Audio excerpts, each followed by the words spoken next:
What a law is something that is entailed by the optimal description of your universe. The optimal description is the one that best combines simplicity and informativeness and some other virtues that physicists like over the whole history of in describing the history of the whole uh, configuration. Hello, my geeslings. This is Mother Goose Robinson Earhart here with the introduction to Robinson's podcast number 83.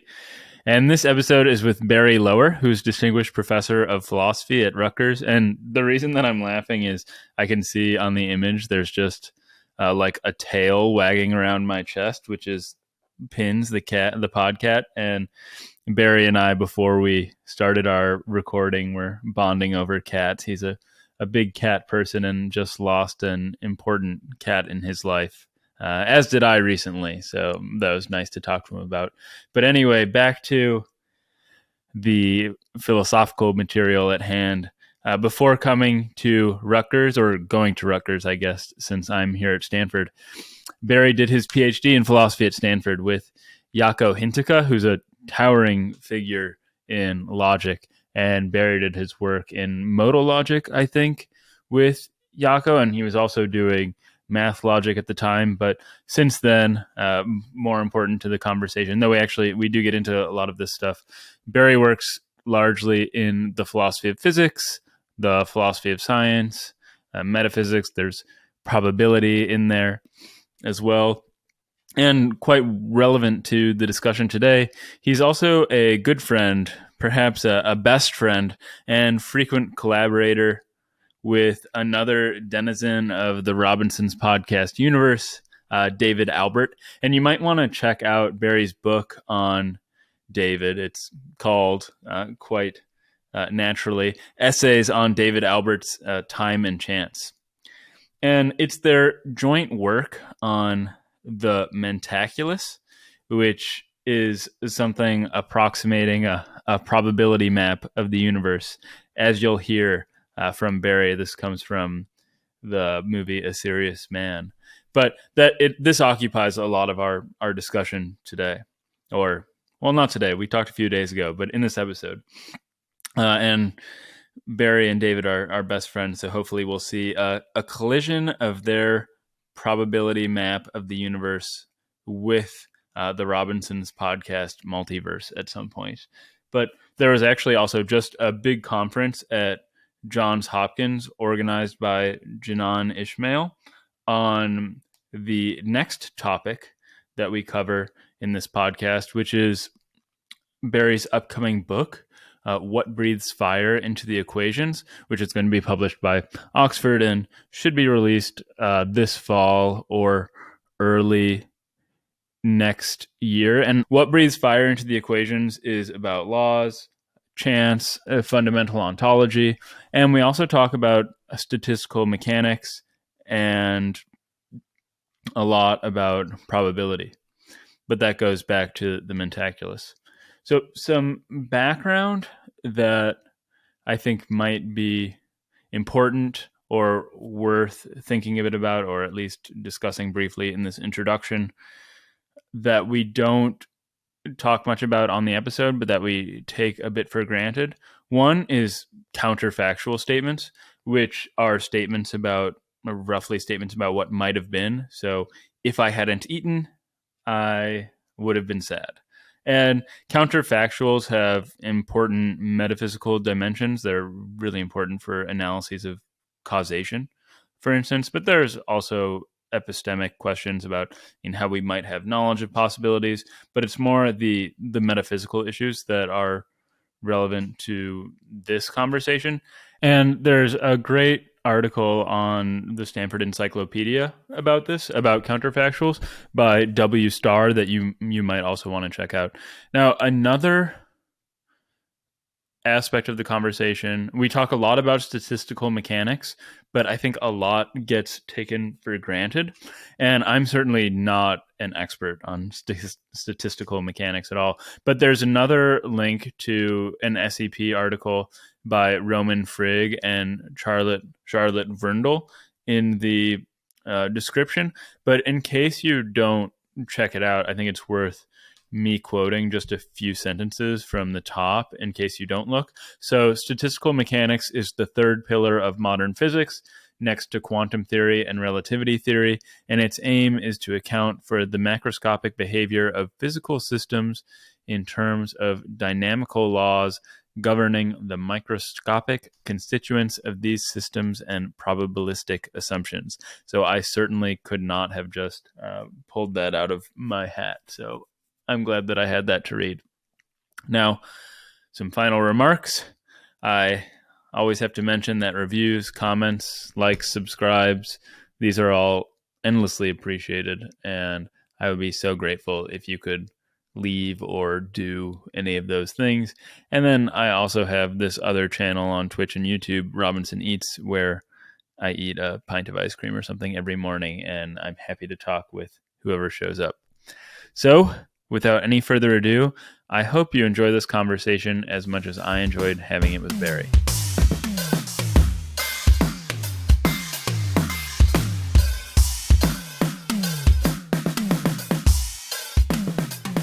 Barry, as we were just saying, you're a Stanford guy yourself, and if I'm correct, you received your PhD in 75 working on modal logic with Jaakko Hintikka. Were you pronouncing it differently? I saw you. No, that you pronounced it correctly. Jaakko. Oh, great. Jaakko, right? Jaakko. So the very famous, renowned Finnish logician. But since then, I know you've worked in many, many different areas. But how was it that mathematical logic, which you mentioned was how you got into modal logic, how did that end up turning into then the philosophy of physics and quantum theory? It's a little bit of a story, but I'll try to keep it short. So I went to Stanford with the idea that I would, all these results in foundations of set theory were fairly new when I went, plus in other parts of model theory. And so I went to do that, and Stanford was the place to be in the late 1960s. Paul Kohn was there, Harvey Friedman was there. In fact, I was Harvey Friedman's first TA. Oh, wow. This is a good story. Yeah. And so when I went to go TA for Harvey's class, I guess he was no older than I was, probably.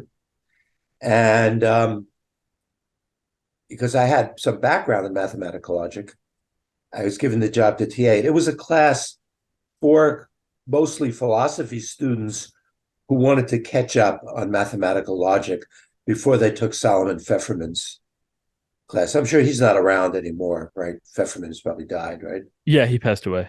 Right. Okay, he was a great, great teacher, incidentally, unlike Harvey. Okay, and Harvey Friedman was there, Pfefferman was there, Kreisel was there, Paul Kohn was there. Yeah, some big names. Morley was there. And then Berkeley right across the bay. And Berkeley was right there. I can tell you a nice story about that, but I don't want to take up too much time. So, okay, with these stories. Anyway, so Harvey comes in the first day, and I know all the other students in the class, and I'm a graduate student with them. And I said, nothing to worry about here. Don't worry about it.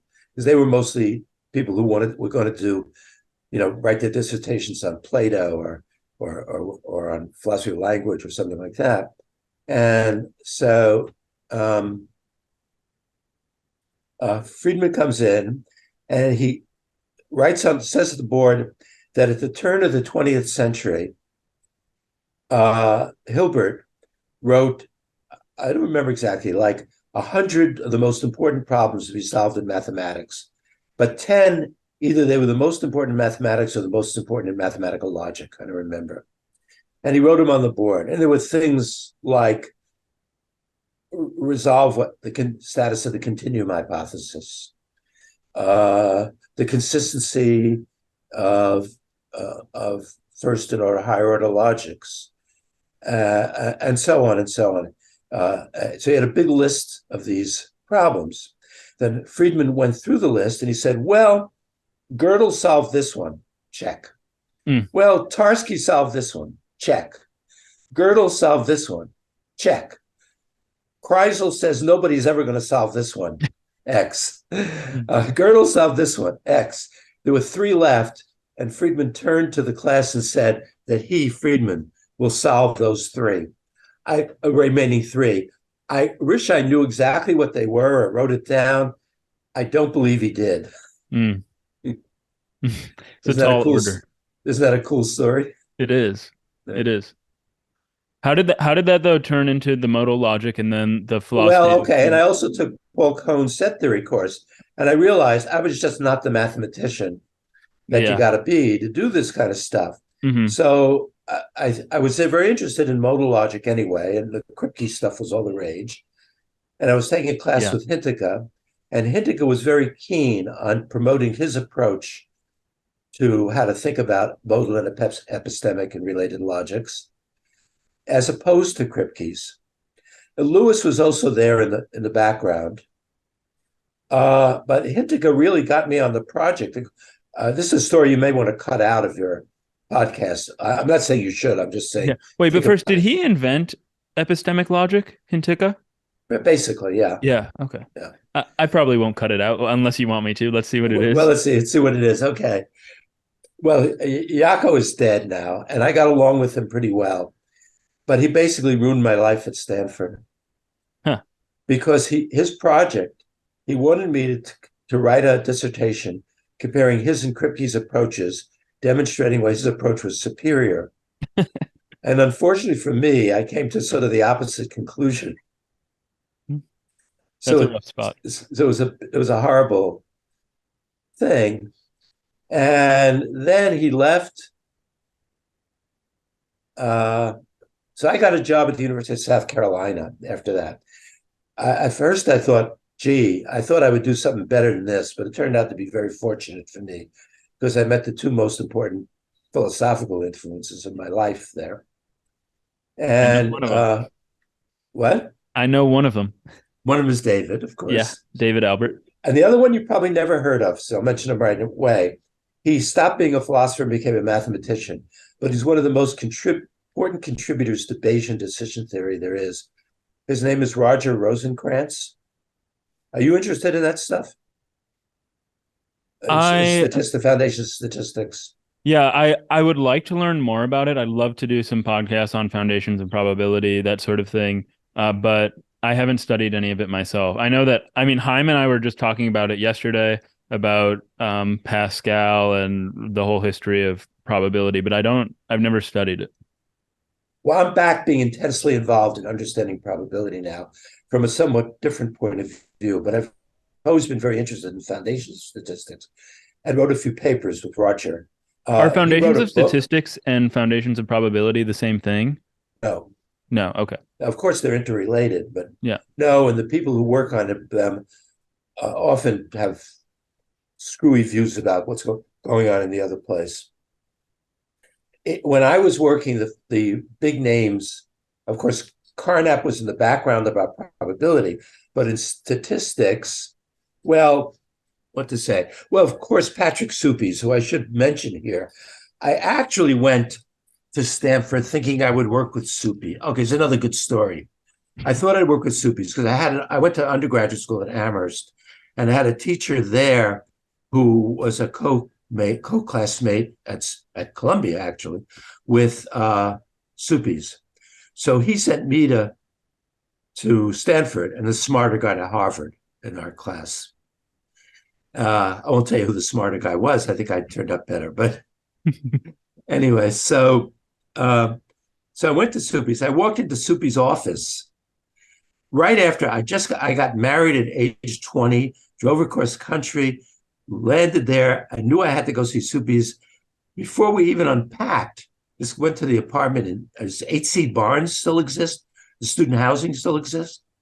There's student housing. I don't know the undergraduate dorms. Barnes, these are not undergraduate, these are graduate dorms. They were This was called Barnes. It was well, it's not important, but at any Okay. rate, to just dump this stuff. I ran into C. Suppies, and he said, "Okay, sit down, Loewer. What are you working on?" And I looked at him like, "What am I working on? I just drove cross country. I just got Hmm. married." What? He scared the living daylights out of me. Turns out he was a wonderful human being and a very good person, a good teacher, but I didn't end up working with him. But I learned a lot about probability, and I still think he doesn't do philosophy the way I want to do philosophy, I think, but I hope I absorbed an ingredient from him. He was a very important figure, and I hope he's not being forgotten in the philosophy of science. He was very influential, and he did enormously important work. So he was very important in foundations of statistics, and particularly its application elsewhere, like in psychology and in sociology and biology and so on. But the other people were Isaac Levi, Columbia person. I won't say anything more. Henry Keiberg, I had to write my undergraduate thesis about him. Not going to say anything more. Uh, and after that, Roger played an important role. And there are other people I could mention, but that's not our subject. But it hasn't been such a thriving area again until recently. There's a person, Deborah Mayo, who does interesting stuff. But it's kind of what happened was sort of Bayesian thinking took over, rightly so. That was the way Suppies thought about things. And I do think the Bayesian approach has the core of the right way of thinking about things. But it's fallen out of centrality to a large extent, not entirely, but to a large extent in the philosophy journals, where it shouldn't have. I don't think anybody at Stanford does it now. Is that right? Probability? Yeah. No, I think you're right. I don't think anybody. There are some people doing decision theory, but I don't think anybody's really doing much Yeah, probability. and of course, decision theory has applications in game theory and in ethics and so on. And so it's an interest of philosophy. Of course, the dominating figure in philosophy, for my money, was not somebody I studied with, somebody I got to know a bit, but not nearly well enough. More stories maybe for another podcast. I'm not going to make this an anecdote hour. It was David Lewis. For me, David Lewis is the great figure of 20th century philosophy. Yeah. I- I'm actually talking tomorrow with Graham Priest and Frank Jackson just about David Lewis's philosophy. So that'll be really fun. But you and I are going to get there. At South Carolina, you met David and you met Rosencrantz, and these were two Right. really important figures for you. I'm guessing David played a big role in your getting into the philosophy of physics. So I was always interested in philosophy of physics. What happened was, at that point, I'd been at South Carolina about 6 or 7 years. I'd gotten tenure already. It was a very, very toxic department in many ways. Again, not for today, but I have stories that will drive anybody just like, could you believe that any place could be like that? With suicides, murders, and other things. Okay. That's just to whet your appetite. Okay. It's wedded. Okay. But anyhow, um, so I was sitting in on a graduate course in quantum mechanics. I did take a course or sit in on a course at Stanford, taught by a legendary figure at Stanford. He's so legendary, I can't remember his name right now, but it might have been Schiff, if that means a bell for you. But he has a famous textbook in quantum mechanics. I'm sure he's long departed the earth. Um, and it was very interesting, but it was taught for physicists, and I was interested in foundations. There was a person at South Carolina, a towering figure in 20th century physics. What he was doing at South Carolina beats me. He's still alive. His name is Yakir Aharonov. You ever heard of the name? I don't think so. You should know it. It should be up there with Heisenberg and Schrodinger, of course, in the contemporary form. Okay. Yeah, maybe it's just I've read it and never heard it pronounced, but it doesn't. There's something called the Aharonov-Bohm effect that's often discussed. Okay. Okay, and he's one of those people who he has his own way of wanting to understand quantum mechanics, but he is one of those who understood what Bohm was doing. Okay, the other important figure, again, I met, but I didn't study it all with, but is very important to Tim Maudlin, as I'm sure came up, is John Bell. Yep, definitely. I say in the 20th century, for the foundations, it's Bell, Aronoff, followed by David and Tim. So I got interested in foundation physics. So I was sitting in on Yakir's a course in foundation of quantum mechanics, and it was supposed to be there to teach the graduate students physics, but it ended up being our discussions between me and him. And I was pretty ignorant at the time. I still am, but I was even more ignorant then. And a lot of the discussion probably was a total waste for these students. So David Albert at that time was writing papers with Yakir. He was a pure physicist. I don't know if David told you the story or not, but he was physicist in Tel Aviv, but he was coming to South Carolina to work with Yakir. And so Yakir palmed him off on me. David had very little background in formal philosophy, though he's a very, very widely read person. You want to talk about Dante or the Aeneid? You can talk to David. Okay, so so he and I remember this vividly. We went on a car trip to Charleston, South Carolina, a very lovely town to visit, not to live in, but to live in. Not to live in, but to visit. And he was explaining to me along the way Everett's many worlds interpretation. I don't know if we want to get into that at all or not. I think there are big problems with it. And we cooked up a really crazy, a really sort of, what to say, spoof mockery of the Everett account that we called the Many Minds. Yeah. Which we then, I sent it to Jaco, and he published it right away. And he published all my papers, so he was nice to me about that while he was still editing Synthèse. So he might have ruined your life at Stanford, but not afterward. Right. Well, I don't know. This paper might have ruined my life because we didn't write in it. This is supposed to be making fun of many worlds interpretation. So many people took it seriously and thought we were proposing an alternative interpretation of quantum mechanics because we didn't say explicitly that if you followed out what the many worlds approach wanted to do, this is where you would end up. Now, that's not exactly right. There are other places you can end up with, and important things, developments hadn't been on the table yet, like what's called decoherence.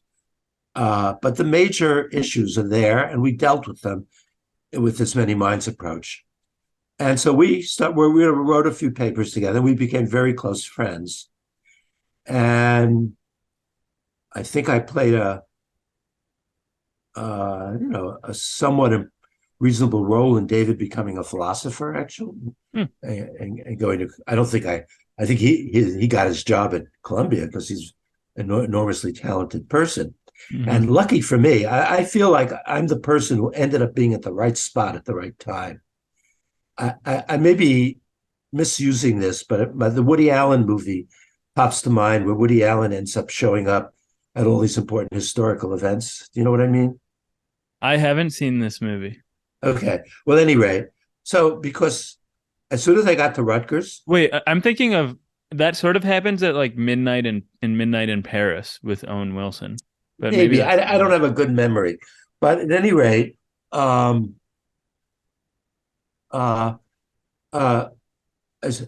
here I was. I'm at South Carolina. I then actually got the possibility of moving out of South Carolina, which I really wanted to do, to go join Rosencrantz. He became chair at Virginia Tech. But around the same time, I'd also become friends with another person who you might want to podcast, very interesting, especially for stories about philosophy, is Ernie Lepore. I'm talking to him next Friday. Oh, really? So at that time, before David, I would say Ernie was my closest friend. He's an amazing character in this field. When the history of philosophy is written, he will be the character of the time. That's such a coincidence. How did that happen? But you're talking to him next Friday. Yeah. Wow. I spoke with Liz Camp a few months ago.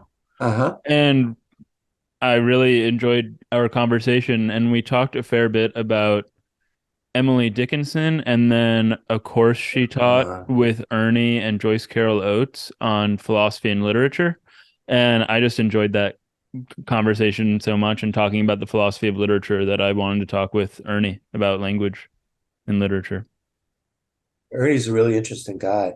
I think the word is synchronicity in this conversation we're having. I'm about to fall off my chair. Uh, so Emily Dickinson is my poet Oh, great. hero. I went to Amherst and I spent most of my spare time when I wasn't doing things I shouldn't do, sitting by her graveside, Oh, wow. doing my schoolwork and stuff like that. Wow. That's pretty amazing. And I know a My lot of her poet is poems Stephen by Crane. heart. Well, I like Stephen Crane too, but I don't know him the same way as I know Emily Dickinson. Yeah. Okay. Well, So you you must might. have spent a lot of your time at Brooklyn Bridge then. No, I didn't actually. But okay, I feel like we should get to fire in the equations. But Good. unless you had more that you wanted to say about getting Well, into I do philosophy. just very quickly. Sure. Ernie and I became very good friends. He got me more interested in philosophy of language and Davidson, and we did some things together about it. And was very interested, and I'm still interested. Then, because of that, he and I spent a summer together with Jerry Fodor, who's another one of the great towering figures of 20th century Yeah, you've met a philosophy. lot of people. When I think about my life in this You were way, in the right place. I'm in the right places at the right times. Hmm. And I was a very, very shy ninth grader, like you wouldn't believe. I wouldn't like, I was scared of my shadow. That I would get to know these people is just unbelievable to me. It's great. When I look back at it, but much else about it. It's just scratching the surface. So, so Fodor ran a summer institute in Seattle on foundations of cognitive science, and particularly the issue, which really is, I think, one of the most important issues in philosophy that I worked on for a while, but I gave up on. But now have some hope that maybe some things I'm interested in lately might provide something like a way in. That's the problem of what Jerry called psychosemantics. In virtue of what does a representation have the content it has? What makes it the case that something in the mind or in the mouth refer to what it does? Yeah. Because you can tell some causal story that's sort of the part of it, but it doesn't go the whole way. There's a teleological story that people have made up that doesn't go the whole way. Okay, so I don't know if you've read anything that I wrote, but there's a paper called Naturalizing A Guide to Naturalizing Semantics. It's not very original, but it surveys the state of the situation about 25 years ago. Hmm. And when I thought this problem is just going to be the hardest problem there is in philosophy, I don't believe very much progress has been done on it, but I haven't been really on top of it. It's one of my intentions is to go back and look at it this summer. Hmm. Is that at Stanford? Is that in the air at Stanford at all? No, I would Okay. say no. I don't. So David Lewis has an approach too. We'll come to that because firing the equation is connected to it, involving what he calls reference magnetism. Is that a term you know? Um, it is not. They ain't educating people at Stanford like they ought to. Well, I won't tell them that.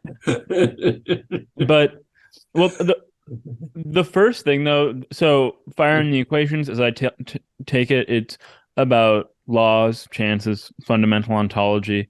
But the first thing I wanted to discuss, well, one, you said you think it's coming out. Well, it's going to be published by Oxford, but you think it's going to be Right. coming out towards the end of this year or maybe the beginning of next? It's probably the beginning of next year now because I'm Okay. still tinkering, right? And just quite briefly, before we get into the details, though maybe this question will actually necessitate getting into the details, but what does the title refer to? And granted, I we've just see. discussed some problems with reference, That's a but great that's a great question. So there's a famous quote from Stephen Hawking, okay, and he asks, "What breathes fire into the equations and gives them a world to govern?" I like that. Yeah, okay.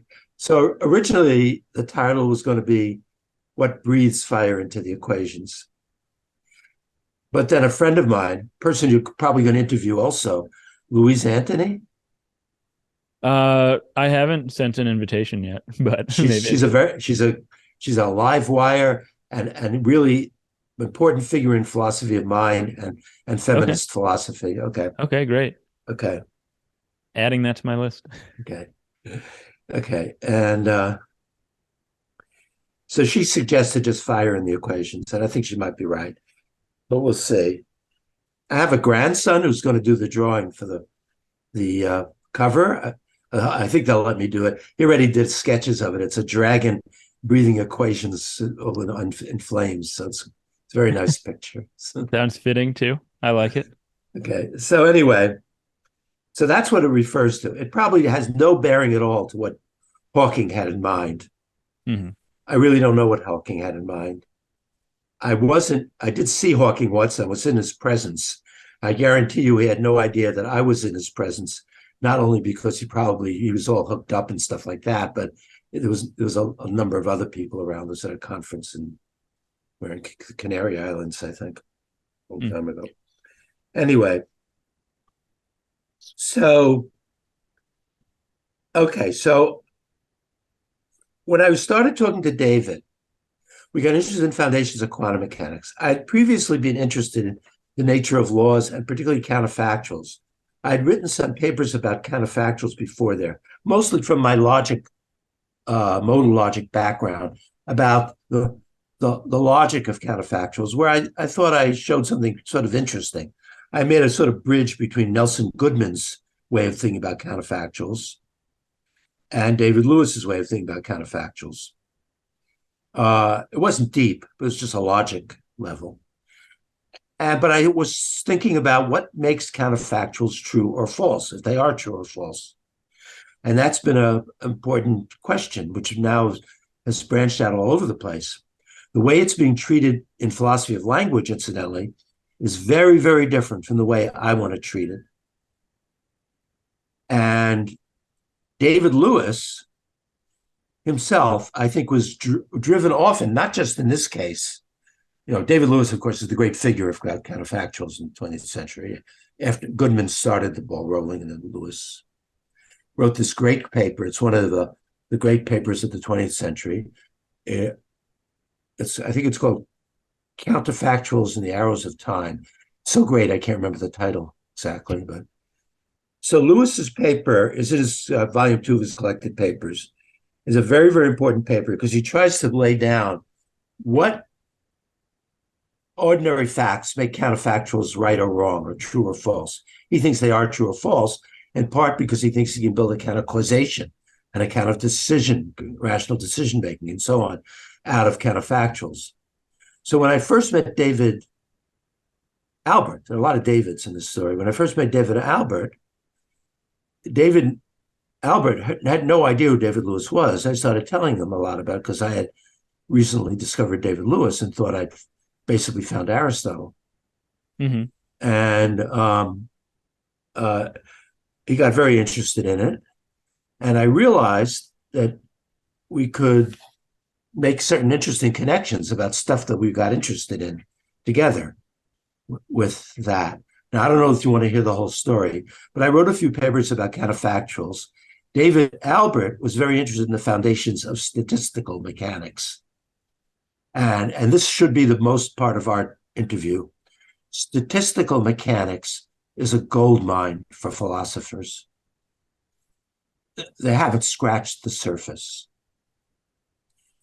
How could it be that some guys in England and France in a competition to who builds the better steam engine, it end up in the depths of profundity in philosophy? That's the real story to tell. Are you talking about Gibbs, Boltzmann, and Maxwell, or who? No, I was referring to Faraday Okay. and Carnot, but yes, Okay. those were you just mentioned two great physicists. Right, They because figured I out thought that they were the ones who developed statistical mechanics. I was confused. they did, but Okay. it started with people trying to build better steam engines and figure I out how see. far you could go with steam engines. Okay, I'm sorry. I won't be so elliptical about this. So, um, uh, so Maxwell and Boltzmann laid a probabilistic theory to connect up the macroscopic world with the microscopic world of Newtonian mechanics, assuming that what the world was made up out of is something like atoms or particles. That was not so widely accepted at the time. I think Boltzmann definitely accepted it. I think Maxwell did at times. He also thought there were fields, probably, but I'm not a historian. You're the woman I mentioned, Jessica at Stanford, is a good person to go to find out about the history of that. Jessica Riskin. Yeah, that time. She's taught in my summer schools, incidentally. And I'm very good friends with her mother, who was a former Rutgers person. So, so what did they have? They had a theory which says that there's a probability distribution over all the ways particles could be laid out in space and time. Okay. And some laws which say how those particles evolve over time. And from that, you could actually derive that if you dropped it, well, when I say derive, I don't mean really a formal derivation, but you can make yourself feel as though if you worked at it for another 1,000 years, you could derive that if you dropped an ice cube in a pail of warm water in a relatively isolated room, it would be melted in 20 minutes or something like that, depending on the size of the ice cube, the temperature of the water, and so on. You can actually adjust those values to those values. So this was fantastic. And then when you think about it, you realize everything that happens in the world is that kind of a thermodynamic change. Like when your cat wakes up from her nap, that's a thermodynamic change. And so this theory should cover that. Now, no one is ever literally going to connect the thermodynamic quantities with your cat being awake or asleep. But when she's awake or asleep, her temperature changes and different parts of her body's changing. And so the pressure on her skin changes and so on. So there's something like a connection between the macroscopic world and the microscopic world built into the way statistical mechanics was pursued. However, there were two big problems with statistical mechanics. Okay. One Boltzmann was clearly aware of, and maybe did you get into this with David, Albert? No, we didn't. We haven't talked about statistical mechanics at all. Maybe you should do a thing with me and him, actually, if you find this interesting only. Yeah, I do. I definitely want to on the Mentaculus. Okay, but that's what the Mentaculus is. Right. The foundations of statistical mechanics. So David wrote a book, and by that time, he and I were very good friends. We were in constant correspondence, and I was at Cornell for that year when he was writing the book, and we were in constant conversation. And I realized as he's writing the book that he was presenting a way of formulating statistical mechanics. It didn't do much more than take what Boltzmann had written down on the page, but put it in a very nice, compact form and make the connections and realize you get out of it an account of the arrows of time, an account of why you can influence the future but not the past, an account of why we know so much more about the past than about the future, an account of causation, a kind of counterfactuals. Now, I'm just telling you this. I'm not demonstrating it right now. What the Mentaculus is saying what that nice, cool account is. I can tell you what it is very quickly, and what it is in a certain way is written on the shirt. It's a probability map of the universe. We'll come to the movie that's from, if you want to, in a minute. Okay. Okay. It just consists of 3 axioms. That's it. One axiom specifies what the fundamental ontology of the universe is, whether it's a quantum mechanical wave function together with particles or fields or whatever, what its space-time arena is. Maybe it's some very high dimensional space. Maybe it's a non-Euclidean space of some sort. Nobody knows how to really finish this now. That's what the project in quantum gravity is supposed to be. It's just a frame. This is the fundamental. Yeah. Then the part that's being contributed here are 2 ingredients. One is a probability distribution over all the possible configurations that the ontology in this framework can be in.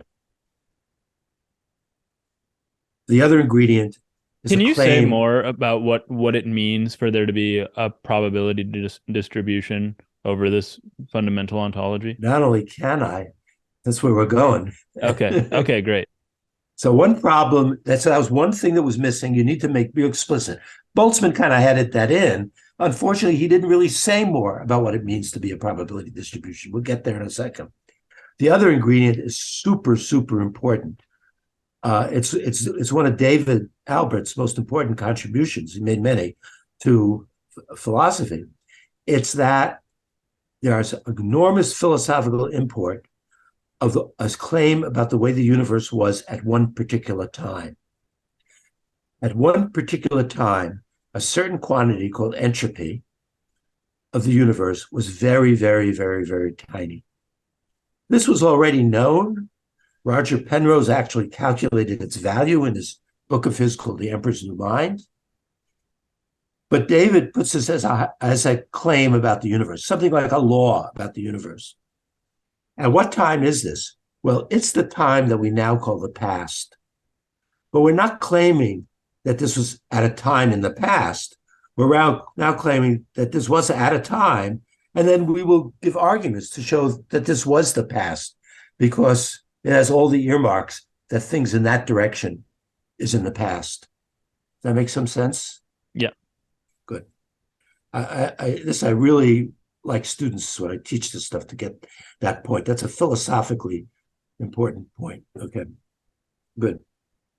So, okay, that's it. That's the Mentaculus.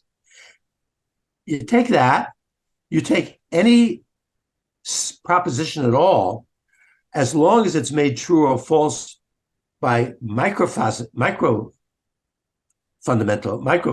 conditions, like your cat being asleep,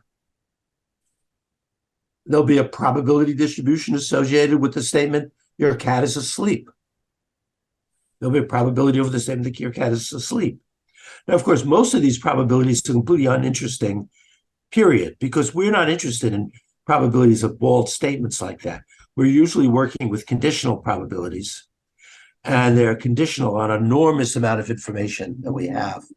So we're interested in how likely is it that your cat will wake up in 15 minutes, given the macroscopic description of your room, your shirt, the rest of the earth, the weather, blah, blah, blah, blah, blah, blah.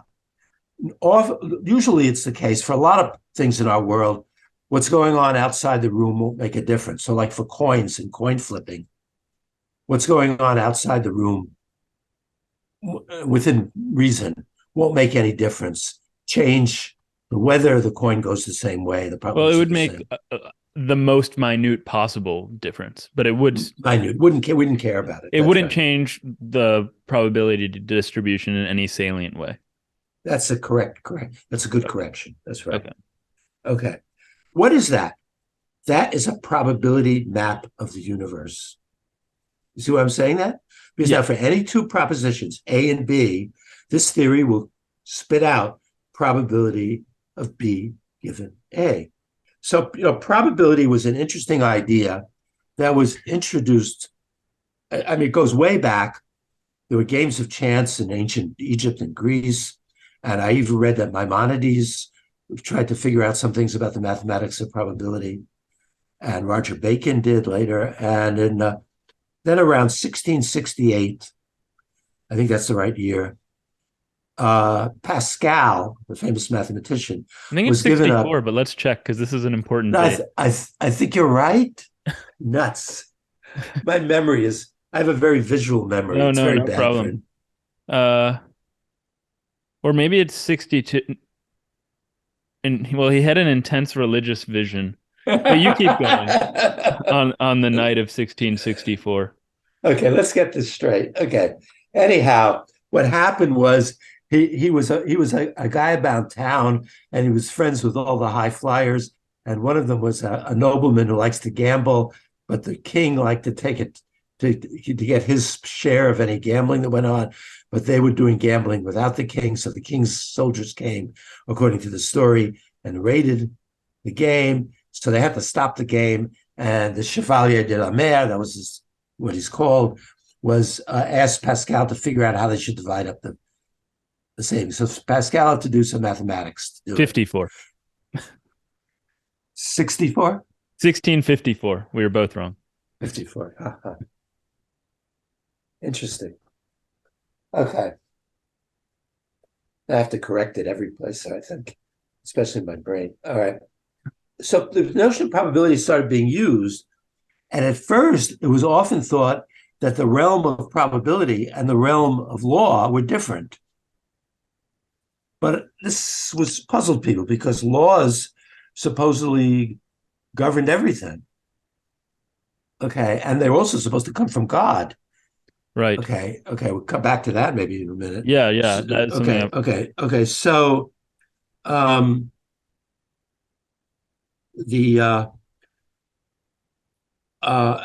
probably it was just restricted to gambling games, setting insurance policies, maybe trying to figure out how likely it is that a certain village, the next 10 people born would be girls or boys or things like that. So they realized there was some sort of regularity involved in probability, but you couldn't say what's going to happen next, it seemed. And this puzzled a lot of people. By the time the 19th century rolled around, probability was in much more widespread use in biology and elsewhere, and Maxwell and Boltzmann made use of it, but they tended to think of probability as just reflecting ignorance. We don't know exactly what the precise microphysical state of a system is, so we'll be ignorant, just assign various degrees of belief, which they call probabilities. But that can't be the right way to think about probability, because these probabilities that they were introducing in statistical mechanics were giving explanations. We're in laws that they were coming up with. So it didn't seem to be that they could just be, it's not like any old Joe's ignorance or beliefs. It's not subjective. Not subjective. Well, maybe there's an objective way about being ignorant. That is an idea that is around. There may be still people who have that idea. I've been in a little bit of a email exchange with somebody who likes that idea recently. I mean, I think it's hopeless, but there have been smart people who pursued it. It's sometimes under the name of the principle of indifference, though there are fancier names for it. And actually, there's a guy just coming to teach at Berkeley, since he's a former student of mine in part, next year. So maybe you'll meet him, named Ezra Rubinstein. So he'll be there. No, sorry, he's there right now at this moment. So his girlfriend will be joining him in Berkeley. They're both great philosophers. Oh, awesome. They'll be at Berkeley next year. So he has not the ignorance interpretation, but another way of resuscitating something like this idea. But I don't want to tar it. It's much more sophisticated. But I do want to advertise him. Okay, so they got on. A great thing about physicists is they can do their physics work, make their experiments, do their results, come up with theories, think of further research, build rocket ships, and not know the first thing about what they're talking about. That's why they pay philosophers such high salaries. Well, because they might say the same thing in reverse. Same thing with mathematics. Same with mathematics. Nobody knows what they're talking about. Maybe Heim does. I don't know what his views are. He thinks he does. I don't know that. Let's on our own time. Not on this. Sure. Time, let's not talk about that. I should know him then. I should like to know what the answer to that is. Okay. So, but they get on with it. So the notion of law has been used in physics, mathematical laws, at least since Galileo and Descartes, and especially Newton. In fact, Descartes wrote a whole book sort of laying out a program of saying, us physicists, he thought of himself as a physicist and mathematician and philosopher. They weren't separated in those days like they are now, all together. And he's thought, well, what we should do is we should find a fundamental theory of the world, saying what the fundamental ontology of the world is, what the space-time arena of the world is, what the configurations of the ontology could be in, what the fundamental properties are, what quantities are, and what the laws are which evolve these. Well, what are laws? Well, historians of philosophy have argued about this, and there's some very good papers. Again, talk to Jessica, who knows a bit about this. It's not her particular area, but as a person named Peter Harrison, who I think wrote a great paper, but other people too. And I'm sure that Michael Friedman has views about this too, because he's written on quantum laws. But these guys really thought of laws as coming right from God. In fact, Newton's henchman, Clarke, says that laws are God's volitions. That's a quote taken out of Clarke. So literally, in Descartes and Malebranche, you get the view that, and in Berkeley too, with a funny ontology, in Berkeley, you get the view that it's God who's pushing everything around, and laws are just the principles that describe how God moves things around. God, being a mathematician, moves things around in a nice, simple mathematical way, and also because he wanted smart people like Descartes and Newton to be able to discover them. That's my hypothesis. Considerate of him. I'm not saying that's a historically accurate claim. Mm-hmm. In fact, I would probably deny it, but I would say it if I was in a comedy routine. Mm-hmm. Okay. All right. Okay. But this isn't a good philosophical account about what laws are. Not to say that some philosophers haven't taken it seriously. There's a guy named John Forster, the very smart philosopher of language and other things. He wrote a whole book published in the 1970s, I think, called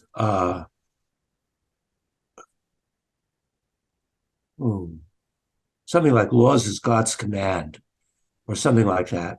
And it's a very interesting book, but most people don't want to take this seriously. So how should we think of laws?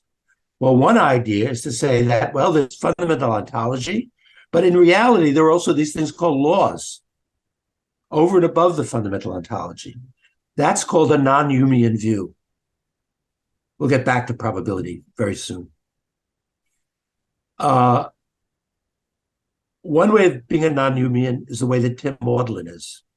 Yeah. He thinks that laws are just extra ingredients in the universe. They're not extra ingredients in the sense that you might trip over one someday. If you trip over, it might be a law that's at work, but you won't trip over the law. Yeah. Laws in some way are outside of space and time, but somehow making things happen. And they're somehow primitive, as I recall. They're you primitive. Don't ask what they are. You don't ask what they are in like an ontological sense. You don't get any deeper. They just are. Right. That's Tim's view. I can tell you this. Don't ask, he won't tell.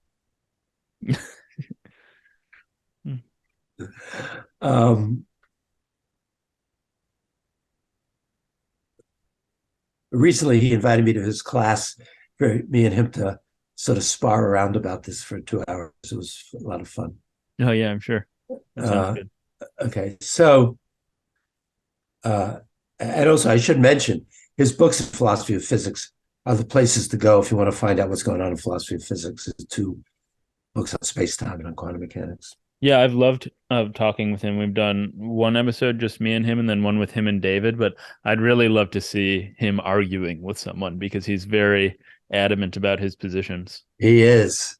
I thought he was very nice to me in this, probably out of pity. I don't know, but he was very nice. But we've been going on, the 3 us with families have been going on vacations together for like 30 years. So this is a pretty old shoe. Mm-hmm. And I think we've all benefited, but by far the most. No doubt about that in my mind. Okay. So those were the non-Humean accounts of laws. Okay. There's another way of being non-Humean. I'm not going to go into details, but it sort of looks back to Aristotle's way of thinking about fundamental physics. Now, the laws are in the things. Each system has its law, which has its own tendency to do something, its own disposition, its own power to do something. That's been pursued in a modern dress too. There's also the view of giving up. Really? Yeah, I'm raising my hand. When you say each system has its own laws, do you mean like the special sciences, like biology has its own laws, a chemical system has its own laws, this sort of thing? Yes. Okay. And the philosopher who's closer to your neighborhood, who's famous for putting forward a view in this neighborhood, though not because she's a metaphysician so much, is Nancy Cartwright. Yeah, well, I thought I saw you were writing about Nancy Cartwright in Fire in the Equations, and she, I guess, tying this to the theological conception of laws because she's like, well, we don't have God, then we must not have laws, something like Yes, that. that's how I've that you know Tim Maudlin is scary. Uh-huh. I didn't really know Nancy Cartwright, and maybe I saw her at conferences, but a year or two ago, gave some talks in San Diego, and I was sat next to her at dinner, and I was like shaking. But she was like the nicest person in the universe, and she's very interesting. She's very nice, and I profit a lot from her reading her. I'm not sure where she stands now, but her papers are very, very instructive and very interesting to read. But I certainly totally reject her worldview. She rejects Descartes' way of doing fundamental physics. Descartes was after a theory of everything, the kind of thing Steven Weinberg made popular when he wrote that book, Dreams of Final Theory. That was Descartes' dream. That's not Nancy Cartwright's dream. Now, you don't have to be a non-Humean to have that kind of a dream. Another person at San Diego, also sort of a former student of mine, who I saw you just interviewed the other day, Craig? Yeah. He wasn't my PhD student, but he was at Rutgers when I got there, and he took a class from me, and I was on his committee. So he is sort of a Humean like me, as metaphysically, but he wants to pursue it in a kind of scattered way, so that the laws in biology and chemistry don't have to hold their feet aren't held to the fire in the same way that I want to hold the laws of to the fire in the laws, their laws to the laws of physics and ultimately, well, statistical mechanics and physics. That needs unpacking, but I'm not going to do it right now.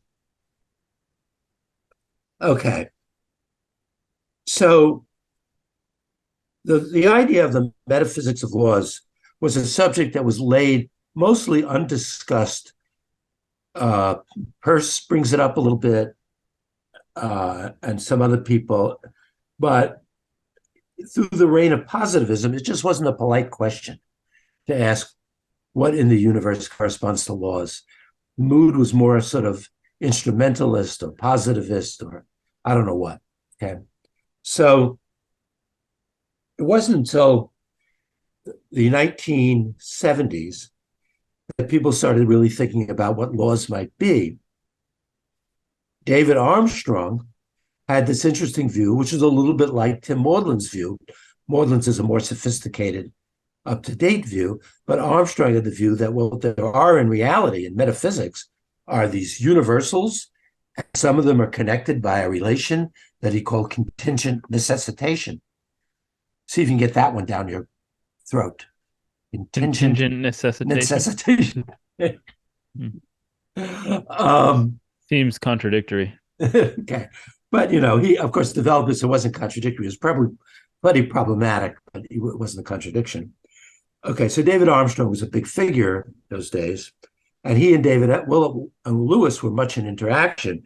So Lewis had another idea. Lewis went back to an older idea that he found in Mill and Ramsey, and they sort of attributed to David Hume, because David Hume wanted to get rid of necessary connections. At least that's the old Hume. There's a new interpretation of Hume in which he says he never disliked necessary connections at all. He just disliked knowing anything about them. I'm not sure what the difference between those two things are, but okay. All right, so this is another view. So Lewis said, look, The trouble with the old way of being a Humean was just to say laws are just regularities. But they're not any old regularities. Reichenbach had a famous example of all balls of gold, solid gold, are less than 1 mile in diameter. That may be true in our universe, right? But all balls of U-238 are less than 1 mile, or I don't know, 1 meter in diameter. That is lawful, or it's very likely. I have no reason to be fine points about the physics here, right? Mm-hmm. You see the point to the example. But by law, you'd get a reaction. You'd explode. Okay. I'm sure you can come up with situations like that too. But okay. So that was Reichenbach's example. But it's making the point, just being a true generalization doesn't make you a law. And of course, there's a question of laws that's supposed to support counterfactuals. How does that work? And that's what I was interested in, because I'm very interested in what makes counterfactuals true or false. I knew that Lewis's account couldn't be right. The reason I knew Lewis's account couldn't be right goes back to something I was telling you earlier when I was explaining Lewis's account of counterfactuals to David Albert. He said to me, that can't be right because statistical mechanics shows it can't be right. And David Albert was completely right. And Adam Elgar published a paper some years later in which he basically demonstrated this, a very elegant, beautiful paper. And you know Adam Elgar is a philosopher at Princeton, right? Okay. Great. Okay. So what are laws? So Lewis said, I know a better way to be Humean. Go global. Go global. You got a problem with your company? Go global. So he said, let's say this. Suppose there's a fundamental ontology, and it's in a configuration, and it's spread out through all of space and time. To keep matters simple, let's suppose it's just particles, let's just particles, and it's spread out through all of space and time. And let's suppose it's finite, so we don't run into a certain problem about infinity. Then you might want to describe this configuration. It might be very, very complicated. You might have to say there's a particle here at this time and another particle there at that time, another particle there, that, another. You go on and on and on. It takes a very long time to do it, maybe forever. Okay. But maybe we live in a universe which can be described fairly simply. You might have a simple description which gives a lot of information about it, maybe not everything, but a lot, in a very simple form. For example, you might just say this. Here's a dynamical law which will say how the state of the universe evolves given its configuration, where the particles are at one time and what their velocities are at one time, how it will evolve at other times. The law is F equals ma. And of course, there are fancier Hamiltonian and fancier versions of this and that, but that would be a simple way. Now, you need some other laws because you need some F laws. So you might add them. Might be like the gravitational law or charge law, who knows what other laws. But you might only have a small package of about 6 F laws, 1 dynamical law, and you say a lot about your universe. Does that make sense? Mm-hmm. Now, what you've described is the actual universe. You haven't added anything to the universe. You haven't added anything primitive outside of the universe. You've just said what a law is something that is entailed by the optimal description of your universe. The optimal description is the one that best combines simplicity and informativeness and some other virtues that physicists like over the whole history in describing the history of the whole configuration. That makes some sense? Mm-hmm. This is Lewis's suggestion. He never wrote a paper about it. He mentions it in about 3 or 4 papers. The person who picked up on this idea, as far as I know, I might be wrong about this. I don't know anybody who really picked up on it before me. I'm sure there are other people who did or said some things about it, but I wrote a paper about this about almost 30 years ago, about 30 years ago.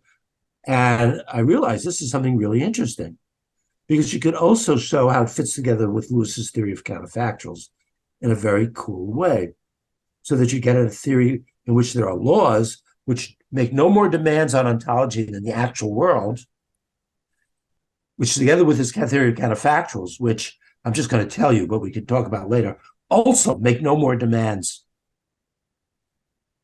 of ontology than the actual world, despite what you may have ever heard about what's going on in other possible worlds. That may require a separate little discussion. Mm-hmm. It's a very widespread misunderstanding. Yeah, huge. So I'm surprised philosophy. to hear that from you. Okay. Good. Okay. And you get something great, because you get something like an account of what laws might be, such that they do the things that laws are supposed to do. They support counterfactuals. They may even support explanations, depending on what account of explanation you want to give, and so on. There are a lot of issues and problems with this account that people immediately brought up. One of the people who brought this up, I should put a plug in for him in our discussion, because I'm curious whether you're going to do a podcast with him, happens to be a second cousin of mine. That's Mark Lang. Yeah, I do know him. Is he at North Carolina? Yeah. So we have some sort of genetic abnormality in common, but I'm not sure what it is. But he has very different views about the nature of laws than I do. Okay. But he also pursues a very important objection against the Lewis-Humean view, and that is that it can't support explanations. Laws like that can't really underlie explanations. Tim Maudlin also makes this objection in a very incisive way, and I've tried to answer it in a number of papers, and it's gone back and forth. And I think in the end I win, but I'm not sure other people, it's philosophy. So I don't know what to say. Everybody wins or everybody loses, but it's philosophy. Now, how does probability come into this story? Well, probability is a real mystery on anybody's view. What does Maudlin think probability is? He thinks probability is primitive, like he thinks laws, or he wants to get rid of it entirely in favor of something he calls typicality. We could come back if you're interested in that, or me and him could debate that. Actually, we do, or many people are competent to talk about it. It's a hot topic right now.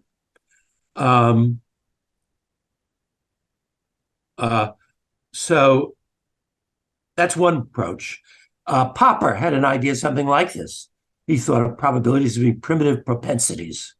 He didn't have it in the comprehensive way that Maudlin wants to do, to connect it with fundamental physics. And Popper had a complete misunderstanding of quantum mechanics. But without going down the old Popper lane, I won't say anything more about that.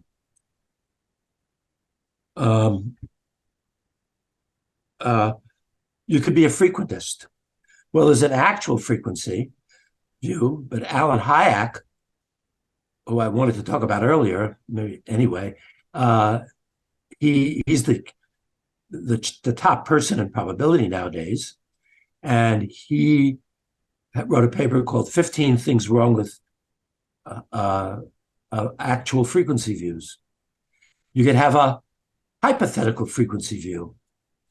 I forget whether he or somebody else wrote a paper called 15 Things Wrong with Hypothetical Frequency Views.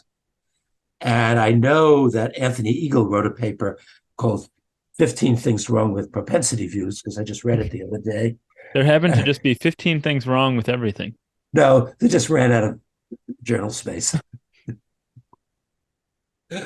Okay, so what the bleep is probability?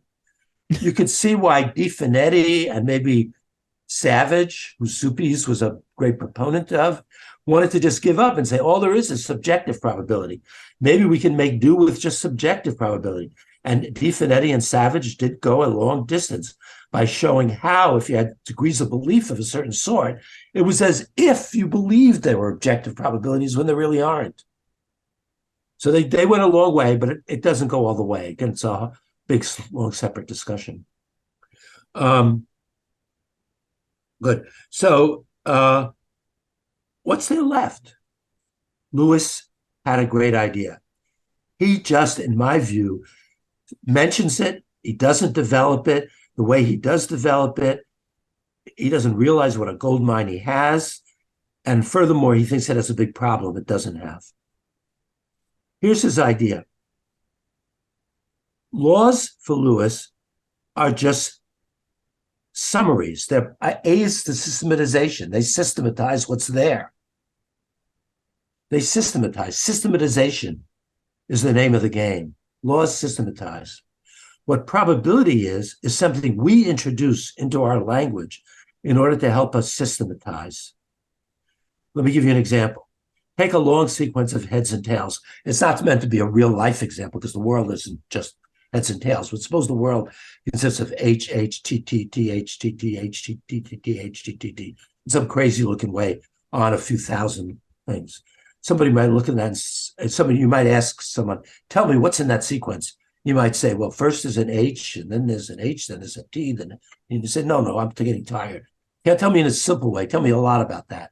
Then you might say, well, about half of them are H's and half of them are T's. And so you say, well, that's a bit better, but you're not telling me anything much about what to find in 10 of them, are you? You're just talking about the whole bunch of them.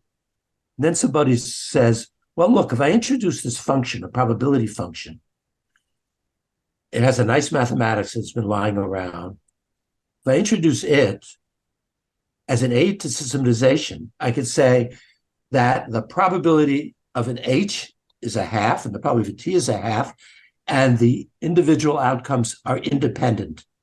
That means that the probability of one outcome given any other outcome is the same as the probability of the one outcome. Right. Good. Okay. So you do that. Now you've got a tremendous amount of information about that sequence. You know that if it were to be flipped many, many times, you know that you will get heads just about half of the time. Now, just about is not a technical notion. So the best you can really do, and this is really still a top important point that people in probability theory need to get clear about, is the best you can prove is that it's very likely you'll get about half heads and half tails if you flip it 100 times. You could even prove a famous theorem, as proved by Bernoulli a long time ago, that there's what's called probabilistic convergence on the probability of the individual case. Now you've introduced this thing into your language. You can come up with a very simple system, and you've given a lot of information about it. But you need some way to go from the probability claims it makes to the actual world. Because really all there is in your ontology are H's and T's. Right. So how can you do that? Well, the great developers of probability theory realized that there was this problem. And so they introduced another principle. There was an economist, a French economist and mathematician called Cournot, who introduced something he called Cournot's principle. Cournot's principle says that when the probability of something gets very, very close to one, just consider it as though it's going to happen. Certain, he says. Or if it gets close to zero, don't worry about it. Now, this may be as good advice, but you know it can't be right because of lotteries, right? Because you buy into a lottery, you know, none of the particular tickets are going to happen. So you got to fix it up. I'm not sure that anybody has done that yet. There's another idea, and David Lewis introduced it. He didn't quite introduce it this way, but this is how I think about it. He called it the principle. I'm sure you've heard of it. The principle. Yeah, That's what he called it. It says this. I don't think he introduced it in quite the right way, but he introduced it like this. He said, your degree of belief in a statement, let's say you get heads, given that the objective chance of getting heads is a half, and given that the other things you know aren't relevant, should be equal to a half. So that connects your degrees of belief in a real world event, getting a heads, with a chance statement, which is really in Lewis's account a summary of what's going on in the universe. In other accounts, it's other things. Now, this principal is supposed to be good for all different accounts of the metaphysics of probability. But I think Lewis's account is especially poised to make sense of it. Not everybody agrees with me. This is an ongoing research issue right now.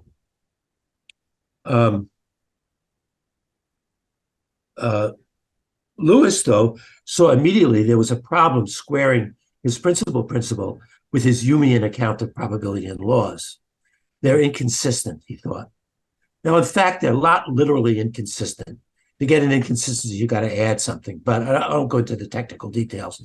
But the inconsistency that he noticed, something like that, is there, and so you need to fix it up. So I think a couple of people fixed it up. I think one of them is someone else you've interviewed, Ned Hall. I haven't talked to Ned Hall. Okay, well, he fixed it. He's great. He fixed it up. So you can fix it up. It's not a big thing. And I knew as soon as I saw it that it's not a problem. In fact, you could ignore it. Okay, but that's just because I wasn't smart enough to see all the problems probably. But you can get rid of it. You can get rid of this problem. Ned showed how to do it. There are other ways to do it. Janan Ismail, another person you should speak with. I'm sorry to be promoting all my friends, but that's what they are. Do you see what we've just done? Do you see what if what I'm saying is right, we just now found a way to how to think about laws and probabilities of the whole universe for fundamental theories.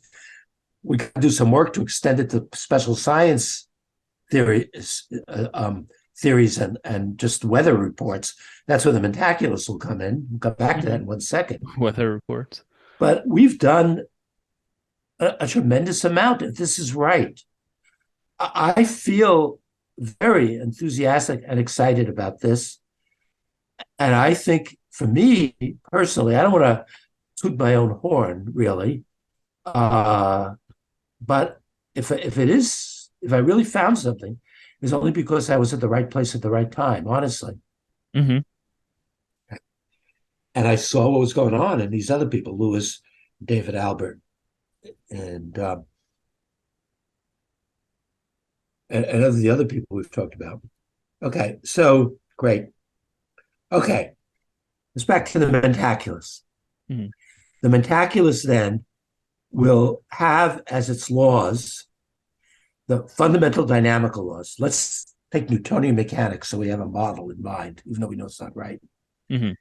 It says that the fundamental laws are just given, as I told before, just by a few axioms, one dynamical axiom and a bunch of force laws. Maybe as a law about what to do with future, about future forces. That's the third Newton law.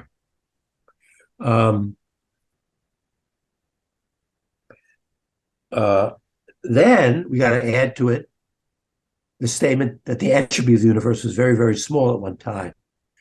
I didn't explain what that meant then, so I will now. Sure. Entropy is a property or a quantity that was introduced in statistical mechanics earlier than Boltzmann, but Boltzmann found an equivalent of it in his approach to statistical mechanics in terms of the microphysics. And it's a measure of how large the set of microphysical configurations there are that satisfy a macrophysical configuration. So it's always the entropy of a macroscopic state or proposition, and it's the size of the set of micro states that are consistent or realize that macroscopic state. Now, when I say size, I got to be careful because we're speaking infinities, because there are infinitely many of both of those. Mm-hmm. So we got to have a measure. And that's where the probability, one of the places the probability comes in, because it also gives us our measure. That's how Boltzmann introduced. He just introduces a measure over the set of microstates. And it's the simplest measure you could think of. So whatever is going to play the role of the uniform measure in the particular spaces you're talking about, okay? Might have to make changes in other theories, but that's in Newtonian mechanics, that's what it is. Then we're going to interpret that as a probability measure. Well, what's the meaning of probability? Well, it's the one I told you that's given out of Lewis's metaphysics of probability. Now, put all that together, we have this kind of practice, a package, a physical theory of the micro and macro physical of the world, together with a philosophical account or philosophical interpretation of the main ingredients of that theory. We're told what laws are and what probability is. Okay, now, if that's not enough to take your breath away, you're about to hear about fire and the equations. Very quickly. There's one thing about Lewis's account I didn't like. He has a sort of pre-built-in ontology that he calls perfectly natural properties and a built-in space-time, which I'm not sure what it is, but he always works with classical Newtonian absolute space-time, but maybe he could adopt his account to fancier views. Okay, but I would like to get rid of that. And first, I think, how could you get rid of that? Because what are you going to systematize then? Okay, but I saw that David Albert's approach gave me a thing to do. What we really want to systematize is the macroscopic world. That's what we want to systematize because that's where we start. Macroscopic. Okay.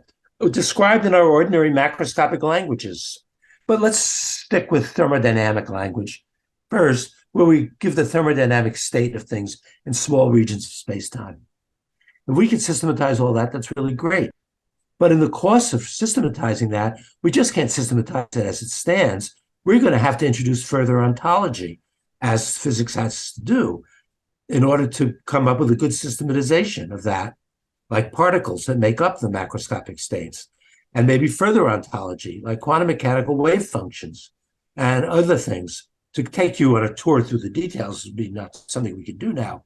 But the idea is with the package deal account, which is what my Mentaculus book is about, it replaces Lewis' best systems account with what I call the package deal account of laws. What it is, it says what we want to systematize is the macroscopic world. It's basically built on the positions of things. That's where physics starts anyway, where things are located, right, and how they move around in space and time. That's what Democritus thought. That's what Lucretius thought. That's what Descartes thought. That's what Newton thought. That's what Boltzmann thought. That's what Maxwell thought. In order to do that, Maxwell had to introduce fields as well. Maybe we need fields too in this story. Okay? But we got to start in the positions of things, and it ultimately always comes back to the positions of things. John Bell, the other great figure in the history of quantum mechanics, other than the giants, Einstein, I guess Bohr, Schrödinger, Heisenberg, Haranov, is Bell. Okay, and there are others too, Dirac and so on, but there are others. But what Bell emphasized is what we really care about is the positions, where things are. Ultimately, it all comes down to the positions of pointers or particles or cats. She's changing her position. Yeah, I can't forget them. Okay. So we want is to systematize the positions of things that are accessible to us and systematize together with them everything else we have to introduce along the way. And it turns out that following out that program leads one to put into this mix a space-time framework and laws. And on top of that, it's Humean because it emphasizes systematization, but it's not Humean because there's no prohibition in there being necessary connections between fundamental properties in the world. And in fact, Lewis himself had necessary connections because even he thought that no particle could both have negative and positive charge at the same time. So he thought they were ruled out, but he thought they were ruled out at the same place. But you can even have them at different places because there's nothing so special, really, about space-time. And in some contemporary theories in physics, you get rid of space and time. You replace them by spin networks and all sorts of other stuff. And so this package deal account is a much more general framework. It emphasizes the systematizing role of laws and probabilities, and it says how the ontology and laws and probability are connected, because they have to come in together as a package deal. That's the idea. Can I say one more thing? Yeah, please. Okay. I think anybody listening to me and listening to this podcast, as many of my friends have said, their initial remark is, you must be out of your bleeping mind. Maybe they don't use such polite language. You or me or who? Me. Maybe you for interviewing me. Okay. Okay. Now I want to tell you, because we didn't get to the story about where the word mentaculus comes from. Okay, the mentaculus comes from maybe the best move I ever made in philosophy. And that was to go see a movie by the Coen brothers called A Serious Man. Have you seen it? Yes. You might remember that in it, there's the main character is a physicist who's going sort of crazy. He has a brother who is crazy and never gets out of his pajamas, clearly is out of his mind. And there's a little scene. His brother doesn't have a major role, but his brother is scribbling in a book. And someone asks his brother, "What are you doing?" And he says, "I'm composing the Mentaculus." Then the person asks him, "What is that?" He says, "It's a probability map of the universe." Well, what do I think David, Albert, and I have come up with here? It's something like a probability map of the universe. Although only on some days do I think I'm out of my mind. I'm not saying about what other people think. Mm. Yeah, I am serious about it.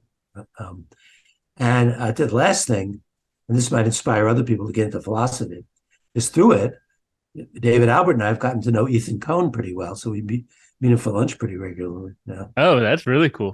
Okay. So I don't know if I have anything else to say. Okay. Well, I mean, I had really wanted to get into causation, free will, determinism, scientific realism, laws in the special sciences, how all of this relates to fire and the equations and the Mentaculus. So I guess we will have to do another round at some point. Yeah, I'm sorry we didn't talk about free will. And the thing that I alluded to much earlier in our discussion was this problem about reference. Right, psychosemantics. Right, and I now think that there might be a way to make an interesting connection between statistical mechanics and reference. Fred Dresky thought something like this, but not in a way I want to do it, a long, long time ago. He was another one of the important figures in the thing about reference. Mm-hmm. Something called Wisconsin semantics, that I know 1970s or 80s or something like that. Well, thank you so much for talking with me, Barry. Okay, I don't know who to thank. I should thank you for listening to me. Hold on, Geeslings. Before you go, please like, subscribe, follow if you haven't already. Smash all those buttons. And also, if you haven't followed me on Twitter at Robinson Earhart, or if you're not joining me every morning as I eat my pint of ice cream on Twitch at Robinson Earhart on Robinson Eats, please do so.